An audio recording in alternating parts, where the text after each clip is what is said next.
Candidates, this is Kavita and I welcome you all to the YouTube channel of Government Crackers। तो बात करते हैं technical entry 47 के updates के बारे में। एज यू ऑल नो कि एप्लीकेशन फॉर्म की डेडलाइन खत्म हो चुकी है।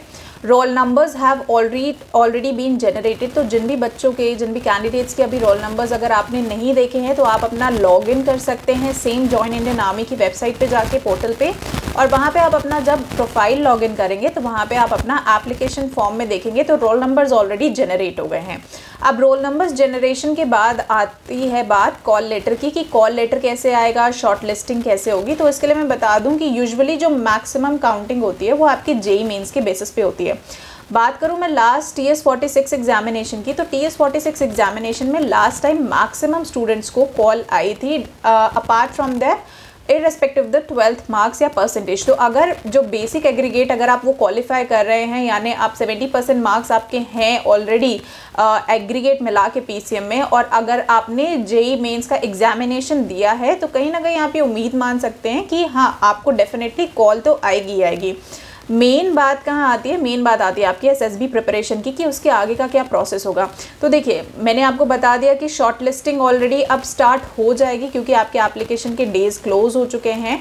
एटलीस्ट अराउंड 15 मार्च के बाद आप ये मान सकते हैं कि आपके जो डेट्स हैं कट ऑफ के वो रिलीज़ हो सकते हैं, और आपकी उसके बाद SSB 1 अप्रैल से आप काउंट कर सकते हैं कि आपके SSB के जो बैचेस हैं वो स्टार्ट हो जाएंगे। नाउ SSB इज़ समथिंग जिसके लिए आपको समझना पड़ेगा, क्योंकि इसके बाद क्या होता है, TS में अक्सर ये प्रॉब्लम आती है कि कैंडिडेट्स की एज निकल जाती है जब तक नेक्स्ट एंट्री आती है। ऑल्सो क्योंकि जेईई मेंस का जो प्रोसेस है ये न्यूली स्टार्ट हुआ है, तो वी नेवर नो कि आगे अपकमिंग में क्या और पैरामीटर्स या एलिजिबिलिटी क्राइटेरिया लगाई जा सकती है, या हो सकता है जेईई में एक पर्टिकुलर रैंक या मार्क्स देखी जाए। सो उससे पहले जो हमारे पास अपॉर्चुनिटी है, I think every candidate should use that particular opportunity and कोशिश ये करें कि इस अटेम्प्ट में हम अपना 100% दें एंड इस एग्जामिनेशन को क्वालिफाई करें। तो अब जैसे मैंने बताया कि SSB की बात आती है ना, SSB के लिए भी ऑल नो हम सबके पास बहुत सारे रिसोर्सेज होते हैं, आप गूगल पे देख सकते हैं, बहुत सारी बुक्स मार्केट में अवेलेबल हैं। प्रॉब्लम कहाँ आती है? प्रॉब्लम आती है जब दिमाग में बहुत सारे डाउट्स होते हैं कि SSB कितने दिन का टेस्ट होता है, कैसे एग्जामिनेशन के लिए अप्रोच हमें तैयार करना चाहिए, कैसे स्ट्रैटेजी होनी चाहिए, कोचिंग लेनी चाहिए, कोचिंग नहीं लेनी चाहिए, फिज़िकल परफॉर्मेंस के लिए आपका क्या आप रेडी हैं या रेडी नहीं हैं। स्पेशली अगर मैं बात करूँ तो साइकोलॉजी टेस्ट में प्रॉब्लम आती है, GTO कैसे करेंगे। बहुत सारे स्टूडेंट्स को GD में प्रॉब्लम होती है, लेक्चरेट में प्रॉब्लम होती है, क्योंकि जहाँ पे आपको इंस्टेंट अपनी नॉलेज शो ऑफ करनी होती है। तो ये सारे कुछ एरियाज़, कुछ पैरामीटर्स हैं जो अक्सर कैंडिडेट्स के दिमाग में आते हैं। तो सबसे पहले बात कर लेते हैं कि कोचिंग लेनी चाहिए या कोचिंग नहीं लेनी चाहिए। तो देखिए, मैं अगर अपने एक्सपीरियंस की बात करूँ, या recently my brother also got recommended, जिसे मैंने खुद पर्सनली गाइड किया है, तो SSB preparation does not require कि आप अपना घर छोड़ के कहीं दूर जाएं और कहीं पे कोचिंग ले। SSB इज समथिंग कि you need to understand the process, और उस प्रोसेस के अकॉर्डिंग आप अपने आप को किस तरह से मेंटली तैयार करते हैं एंड प्रिपेयर करते हैं। तो घर बैठ के ये प्रिपरेशन आप डेफिनेटली कर सकते हैं। आपको अपना घर छोड़ने की बिल्कुल भी ज़रूरत नहीं है, nor you are required to spend lot of moneys on the SSB coachings, because this is something you really need to prepare on. क्योंकि आपके बारे में क्वेश्चंस अगर मैं पूछूं कि what do you like, what is your favourite colour, तो ये तो आप ही जानते हैं। Then if I give you particular situation, so how will you react, या आपके थॉट्स क्या होंगे, आपके व्यूज़ क्या होंगे, दिस तो you only know. So once you are under pressure, जब आपसे इस तरह के डायरेक्ट क्वेश्चंस होते हैं ना अंडर टाइम, तो आप कुछ भी प्रिपेयर करते हैं तो आप रिस्पॉन्ड वही करते हैं तो आप एक्चुअली होते हैं। तो इस रिस्पॉन्स को हम बस थोड़ा सा और पॉलिश कर सकते हैं, ब्रीफ कर सकते हैं। किस तरह से? जब आप उसी से रिलेटेड और प्रैक्टिस करेंगे और चीज़ों को समझेंगे, और जो आपके दिमाग में थॉट्स हैं उस प्रोसेस को लेके वो आप क्लियर कर सकते हैं। तो SSB की मैं बात बताऊं, 5 दिन का प्रोसेस है। मैंने पहले भी कई सारे सेशंस में एक्सप्लेन करा हुआ है। 5 दिन का प्रोसेस होता है। इसमें सबसे इंपॉर्टेंट होता है आपका Day 1, which is also known as screening stage. Screening stage में क्या होता है, आपके सीरीज वाइज टेस्ट होते हैं। 2 test are OIR and OLQ test, जिसमें आपका बेसिक एप्टीट्यूड टेस्ट होता है। 50 क्वेश्चंस आते हैं जो आपको ऑलमोस्ट 15 to 17 मिनट्स में सॉल्व करना होता है। Now most of the candidates are able to clear this stage, however there are few candidates जिनकी मेंटल एबिलिटी या एप्टीट्यूड टेस्ट थोड़ा सा मैं कहूँगी कि कहीं ना कहीं उन्हें डिफ़िकल्टी या प्रॉब्लम होती है, तो बिल्कुल भी घबराने की बात नहीं है। आपके पास 1 से 1.5 महीने हैं। अगर आप अभी से अपनी प्रिपरेशन स्टार्ट करते हैं, I am sure you can clear this examination. आप बहुत ईजिली अच्छे से OIR एंड OLQ टेस्ट कर सकते हैं।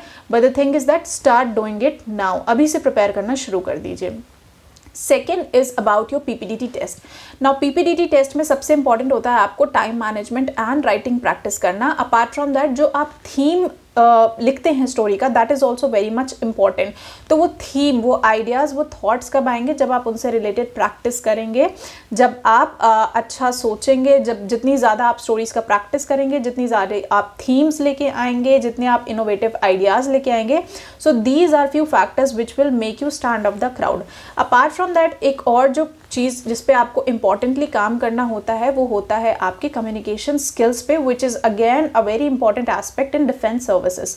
तो जब आप इस तरह के एग्जामिनेशंस में जाते हैं, स्पेशली जहाँ पे मेजर कंपटीशन होता है and where you have to make yourself stand out of the crowd, तो वहाँ पे काम करते हैं आपके कम्युनिकेशन स्किल्स को। ऑल दोज कैंडिडेट्स जिनकी कम्युनिकेशन स्किल्स वीक हैं, तो बिल्कुल बेसिक से तो देखिए, इंग्लिश पढ़ना और इंग्लिश बोलना 2 अलग अलग चीज़ें हैं। तो अगर मैं कह रही हूँ कि कम्युनिकेशन स्किल्स वीक हैं, सो एटलीस्ट आप अपनी SSB के लिए इतना प्रिपरेशन कर लीजिए दैट एटलीस्ट आप एक ग्रुप के सामने 20-25 लोगों के सामने you are able to speak. वो हेजिटेशन नहीं होना चाहिए, वो प्रॉब्लम नहीं होना चाहिए। आप अपने थॉट्स को, अपने व्यूज़ को ईजिली एक्सप्रेस कर पा रहे हैं, ईजिली बोल पा रहे हैं।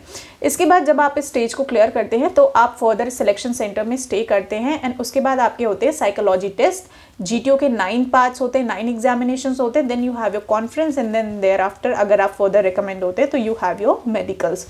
इसके बाद जो इंपॉर्टेंट आता है that is your psychological test. Now psychological test में जैसे मैंने बोला, सबसे ज़्यादा डाउट साइकोलॉजिकल टेस्ट में आते हैं कि किस तरह से हमें सिचुएशंस लिखनी चाहिए, किस तरह से वैट में हमें वर्ड्स या सेंटेंसेस को लिखना चाहिए, सेल्फ डिस्क्रिप्शन कैसा लिखना चाहिए। उसमें बहुत सारी मिस्टेक्स होती हैं कैंडिडेट्स की, चाहे वो आपकी ग्रामेटिकल मिस्टेक्स हो गए या कभी कभी हम बुक से कॉपी कर देते हैं, या हमने कहीं पे गूगल में बहुत सारे रिसोर्सेज अवेलेबल है, हमने वहाँ से कॉपी कर दिया।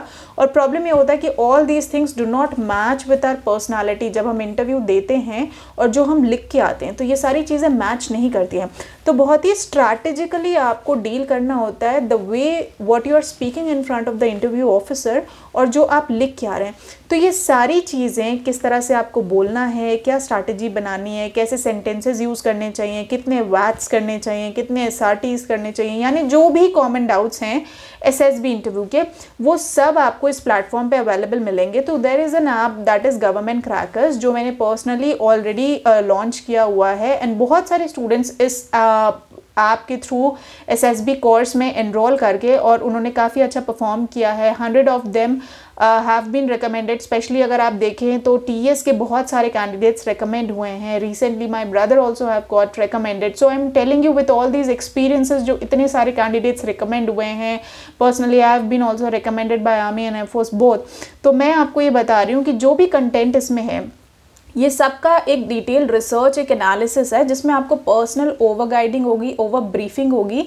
आपकी क्या प्रॉब्लम्स हैं, चाहे वो पर्सनल लेवल पे हो, मेडिकल लेवल पे हो, साइकोलॉजिकल लेवल पे हो, किस तरह से आप ओवरकम कर सकते हैं, चाहे आपको वोकैब की प्रॉब्लम हो, इंग्लिश की प्रॉब्लम हो, किस तरह से आपको अटैम्प्ट करना चाहिए। बहुत सारे, जैसे मैंने बोला कि SSB में ही बहुत सारे एग्जामिनेशंस होते हैं, चाहे आपका वो GPE हो गया, चाहे वो आपका GD हो गया, चाहे वो आपके लेक्चरेट हो गए। कौन से टॉपिक्स को आपको पढ़ना चाहिए, कौन से टॉपिक्स पे आपको अच्छे से प्रैक्टिस करनी चाहिए।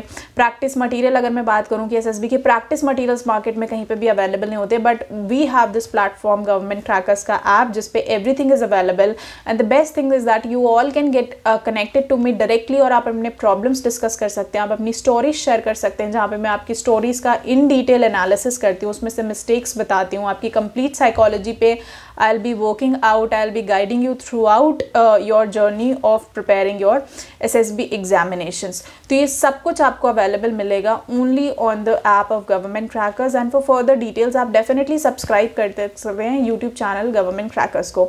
तो TS47 से रिलेटेड जितनी भी डिटेल्स या अपडेट्स हैं एक एक करके आपको इस चैनल पे मिलती रहेंगी। तो do subscribe to the YouTube channel and further जैसे मैंने ड्रेस कोड के डॉक्यूमेंट्स की बात मैंने ऑलरेडी बता दिया है, PIQ का भी किस तरह से आपको कॉल अप लेटर फिल करना है, किस तरह से आपको PIQ फॉर्म फिलअप करना चाहिए, तो हर एक चीज़ जो भी SSB से रिलेटेड है वो आपको इस प्लेटफॉर्म पे मिलती रहेगी।